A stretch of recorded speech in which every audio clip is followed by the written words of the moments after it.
Peter, another big fight in the Tree Arena. How much are you looking forward to Saturday night again to be able to get out there in front of your home fans?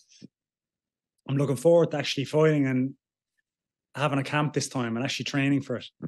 The last 3 fights, like, you know me, I never make excuses after a fight, but in the fullness of time, I feel like I can kind of divulge a bit of what was going on with me. And I had no business fighting in those fights, to be honest, especially the Ben one.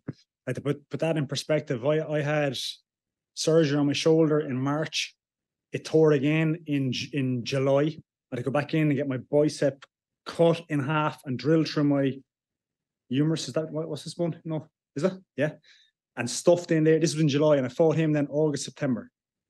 So I gave my best go, but in hindsight, thinking back on it, it just wasn't me at all. So I'm looking forward now to reminding people I still have a bit of gas left in the tank, that I'm not that kind of shell that I showed in my last few fights. So that's what I'm looking forward to.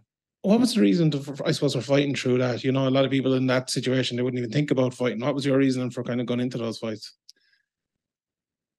Well, what are you going to do? Not fight and then leave everyone? The thing was sold out. You know, I went in, I got that surgery done early enough that I thought I would be fine. It wasn't that I was just, I'm grand, whatever. But I got that done in March, thinking I have 6 months here to recover. And I was kind of told that probably will be enough. But then as I got closer, it was clear it wasn't enough. But at that point, what can you do? You've said you're going to do it, so you have to do it. That's in life in general. When you say you're going to do something, you should go through in your word and finish off what you said and do what you said. So you can't just turn around and not do it when there's that much at stake. I remember last time we spoke before the media day, before your last fight, you came into it and you're like, you know, you probably even admit yourself, you're a bit negative going into the fight, and it was, you know, it didn't seem like yourself. And even the walkout and the aftermath and all, it didn't seem like yourself. Was that injuries again, or were you just like at kind of a low ebb in your career at that point? It was injuries again. So my shoulder still wasn't right. My shoulder only kind of came good May this year. So it took about 14 months for it to kind of come around. So that was February. So it was still kind of at me. Now, it was okay. It wasn't too bad, to be fair. But for that one, I actually tore my LCL 4.5 weeks before the fight. That one as well. So I didn't train at all for that one. Literally nothing. I was hitting pads, standing still for most of my camp there, and doing skier, standing still without bending my knees. That was literally what I was doing for that one. So I was just at a bit of a low ebb in terms of just mentality. And I was like, oh, I'm not ready again for this one. I was just down on myself that I'm getting so unlucky more than that, and feeling sorry for myself, kind of. And it actually went again in the fight on that take. That's kind of what I was actually doing well in that fight. I'd hurt badly at the end of the first round. I feel like I won the first round pretty easily. I remember even going in after the first round and thinking, this is going great. Like, this is pretty easy in comparison to my previous fights. It's going well. And then I hurt him again in the second round, and he shot a kind of a panic takedown. I don't know if you remember this, but I kind of went down awkwardly and I tore my knee again. And then when I got back to my feet, we were in the clinch, and I was kind of thinking about my knee, and that's what got me. So, you know, fair play to him. But again, I feel like this wouldn't have happened if I had actually been able to grapple and train and had a camp again. So it seems like there's a bit of, as well as the physical recovery, there's a bit of a mental recovery after that one for you. Was that a big part of it as well? Kind of thinking like, look, I have to get back here. I have to, get back physically, but I have to kind of change the mindset again and get ready to kind of maybe climb that mountain again. Yeah, and to be honest, it wasn't going very well after the last fight. I was just like trudging through training, but then once I got healthy again, it changed dramatically, very quickly. It was just like, you know me, I don't mind a bit of hard work and training hard and, you know, doing all that hard stuff. But it's when you can't do it and you want to do it, and you're doing a session, then you're taking 5 days off because you're in bits, and then you go back in again, you're not really making any progress. This is kind of taxing mentally. But once I kind of started getting healthy, started the summer, dramatically changed. John will tell you. I was even in the gym this week, sparring and everything this week. Just probably not that smart, but I felt good, and that's what I like doing. And that's the difference that you're going to see now this weekend, is you're actually going to see Peter who's prepared again. You're going to see the Peter that beat Patricky the first time when I was actually training and hard training. So that's what I'm looking forward to the most now. It's kind of reminding everyone that I'm still there. Just 2 more quick questions. Yeah. Obviously, your gym that you opened up yourself has now become one of the best gyms for amateurs and people coming through. And Conor McCarthy, obviously, is one of the guys you've spoken about before. Is that something that has really kind of helped you in your game and will help you maybe going forward to be kind of teaching the younger guys and even have those younger guys to maybe spar with or to learn with as well as you're going up? How much does that kind of change your game, and is it something you think that can help you going forward? Yeah, it is good. I actually train with my guys every Thursday night, always Thursday night, but I sometimes get another maybe session or two in as well during the week with them. And what I've learned, I started doing it just to kind of help them, just so they'd spar with someone who's been there and a bit more experienced, and that'll rub off on them.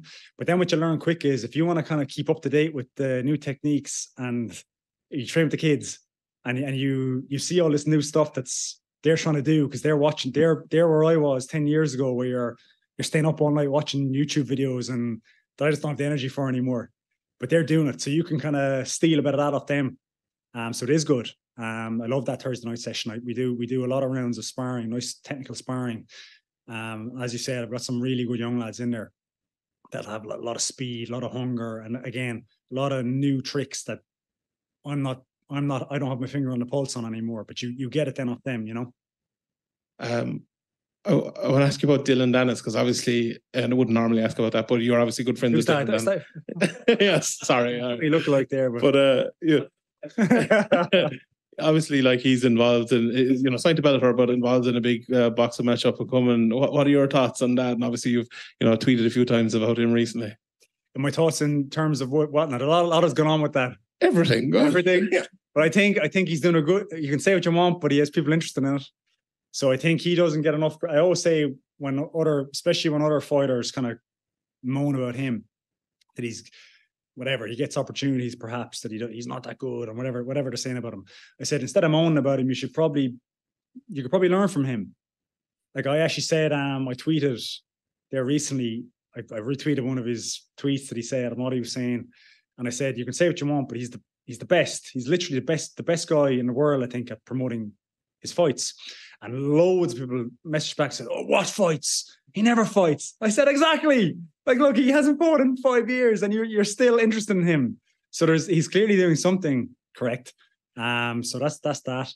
In terms of the actual fight, then, I think it's a hard fight. I don't think Logan's very good, but he's big, he's strong, and he's fit. And these are things that can beat a better fighter very easily if the other guy hasn't trained. So it'll just come down to if Dylan is trained or not. Last time I sparred him was a couple of years ago in New York. We did a few rounds of boxing because he was actually preparing for, I don't know, was it Logan or KSI or one of these other fights he was talking about doing. And his technical ability was good. So it just matters now if he's actually trained. If he has trained, I think he can do well. If he hasn't trained, I think the physical prowess of Logan will probably be too much for him. But he told me he is trained, and I believe him. So hopefully that's the case. You mentioned you had a lot of injuries over the last few years and things like that, and obviously coming in and picking up a loss where maybe you thought you should have won, and if you had been fit, you would have won. Was there any point where these injuries got on top of you and the mental side of kind of like losing multiple fights in a row got you where you kind of let your mind go to the place of maybe I don't want to do this anymore, or were you always, I want to go back and put things right? Yeah, like after any loss, the thought process immediately is, that's it, I'm done. I don't want to do it anymore because it's so stressful, and you have a bad feeling and you don't want to go through it again because it's right now it's bad. But then you recover from that very quickly. But with the injuries after the Ben fight, that was the lowest part of it, I think, because I can't even describe how bad this shoulder was. It was I couldn't like get my hand over my head. Seriously, like it was like so bad, and it felt like it was never going to heal.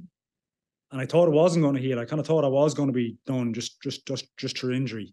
And then after the knee thing was annoying against Logan, but I knew in my mind I've torn my ACL before my other knee, and I know this won't take long. This will be 2 months and it'll be gone. It'll be in the rearview mirror.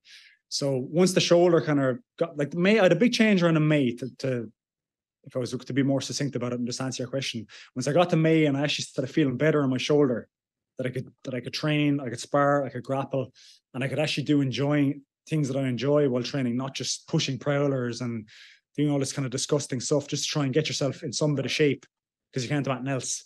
Then I kind of got the love back for it again. And I enjoyed training. But yeah, I was pretty low after the Ben one, and especially that one because you get this big opportunity to fight Ben, and now you can prove I'm at this level, and I didn't prove it.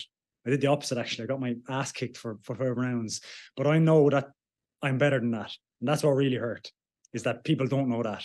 They kind of just see, he got his ass whooped. He's just not at Ben's level. And that's it. But I know if I was fit, if I was able to train, who knows, maybe I wouldn't be able to beat him. I don't know. He's very good, but it definitely would be much more competitive than what it was. Peter, your last fight was my first time experiencing your walkout, in person, and it's probably the best atmosphere I've been a part of in MMA for sure. Does that fire you up to the point that you're so hell bent on getting that win right now? To hear that crowd also like get a follow up to that. Yeah, because it's always such a great moment, this walkout, but then the last few, it doesn't feel nice then when you fall short. And I almost feel like embarrassed then afterwards, because you've had such a big ovation and then you don't deliver. So it's almost like you nearly feel like a fraud almost kind of afterwards. So, but again, I have my reasons for that, as I've just explained. I feel like whatever, there was reasons there. So I'm looking forward to now just going out and enjoying the atmosphere, fighting to the ability and I know I can fight at, and just reminding people that I'm still very, very good and I have ability, but it just, for whatever reason, injuries and different things, I fell short the last few times. You're able to channel it positively then. Yeah, I never feel like it. I feel like it's a good thing. I don't feel like it. People have asked me this many times, like, is it overwhelming? Or I don't think it is. It is overwhelming, but you're always a bit overwhelmed in a fight. No matter if people are cheering for you or booing for you, if it's silent, like even when you fight in these kind of Apex style shows where it's in a like no crowd, that's overwhelming as well. The silence can be kind of deafening too. So there's always pressure. So no, I love the walkout. It's always something I look forward to and enjoy. At least that doesn't change win or lose, right? Yeah, exactly. That's a positive. Sean took my question about Dana, so I better ask about your own fight. Obviously, a little bit lower on the card than you're maybe used to. Does that kind of take a little bit of the pressure off?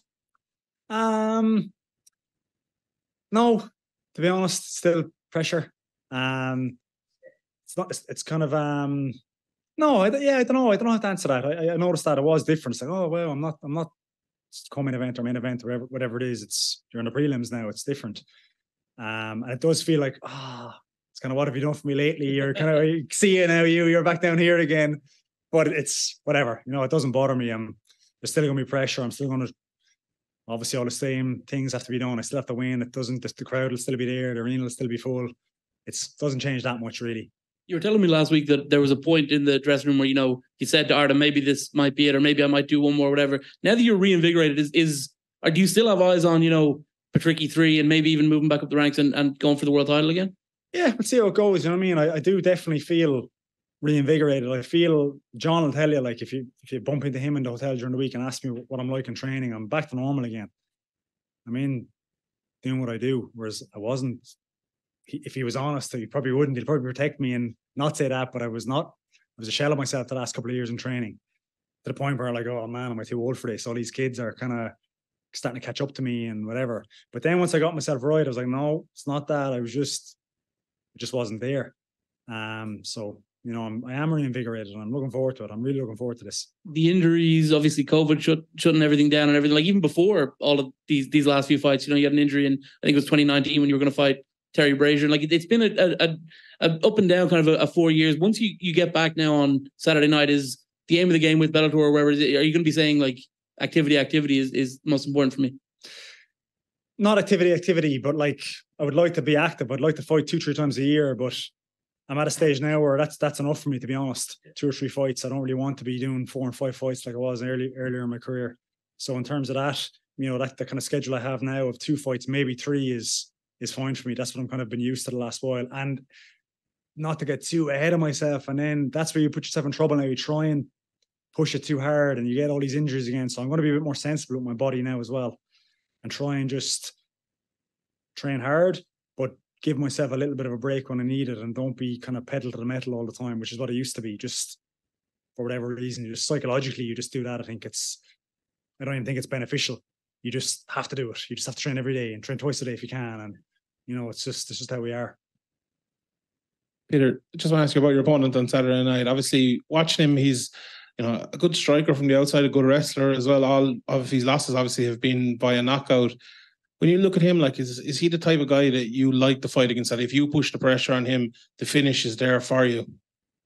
Yeah, I do. I think I'm better than him everywhere. I think a big thing is experience wise. This is his first time having a kind of a really top level opponent, whereas it's not my first time, obviously. So I think that's going to be hard for him.